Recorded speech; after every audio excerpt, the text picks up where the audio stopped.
हम पुकार पुकार के बोल रहे हैं सर, आदमी लोग सुन रहे नहीं है। ये तो जादू वाला तेल नहीं है, ये 108 जड़ी बूटी का तेल रहता है। गाजा में गुरुवार रात और शुक्रवार को हुए इजरायली हवाई हमलों में कम से कम 42 लोग मारे गए, जिनमें कई बच्चे भी शामिल हैं।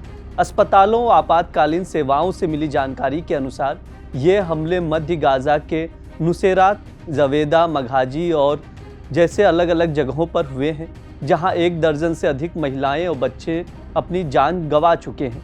इन इलाकों में हमले एक ही दिन पहले हुए थे, जिनमें दर्जनों लोग मारे गए थे। अल अक्सा शहीद अस्पताल के कर्मचारियों ने बताया कि मघाजी शरणार्थी शिविर में अब्दुल रहमान अल नबरीसी ने बताया कि वो और उनके परिवार के सदस्य मिसाइल हमले की आवाज़ सुनकर जाग गए थे। जब वे बाहर निकले तो पाया कि उनका घर पूरी तरह से ढह चुका था। गुरुवार को हमास के सुरक्षा अधिकारियों और इजराइल द्वारा घोषित मानवीय क्षेत्रों पर हमले किए गए थे, जिससे वहां के लोग बुरी तरह से प्रभावित हुए। इन हमलों के बीच शुक्रवार की सुबह इजराइल में भी मिसाइल हमलों का सामना करना पड़ा। इजराइल ने दावा किया कि यमन से मिसाइलें दागी गई, जिनकी वजह से यरूशलेम और मध्य इजराइल में हवाई हमलों के सायरन बजने लगे थे। नागरिकों ने सुरक्षा के लिए अपने घरों से बाहर दौड़कर सुरक्षित स्थानों की ओर रुख किया। हालांकि कोई गंभीर नुकसान या घायल होने की सूचना नहीं मिली है, लेकिन यरूशलेम में मिसाइल या इंटरसेप्टर के विस्फोट की हल्की आवाज़ें सुनाई दी थी। इजराइल की सेना ने बताया कि एक मिसाइल को नाकाम कर दिया गया था, जिससे बड़े नुकसान को बचाया जा सका। इन हमलों के जारी रहने के बावजूद युद्ध विराम की बातचीत को फिर से शुरू करने के प्रयास किए जा रहे हैं।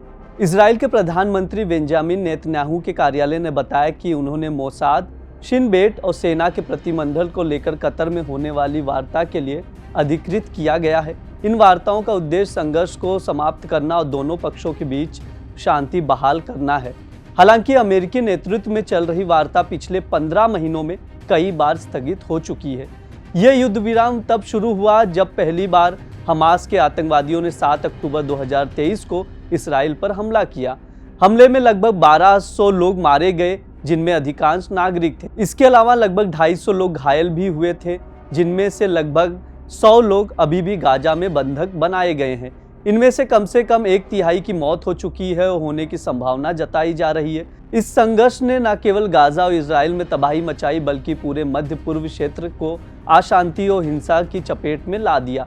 यह स्थिति दोनों पक्षों के लिए न केवल मानवीय दृष्टिकोण से दुखद है, बल्कि अंतर्राष्ट्रीय स्तर पर भी इसे लेकर चिंता बढ़ गई है। हालांकि युद्ध विराम के प्रयास जारी है, लेकिन इस संघर्ष के जल्द समाधान की कोई संभावना अभी तक नहीं दिख रही है।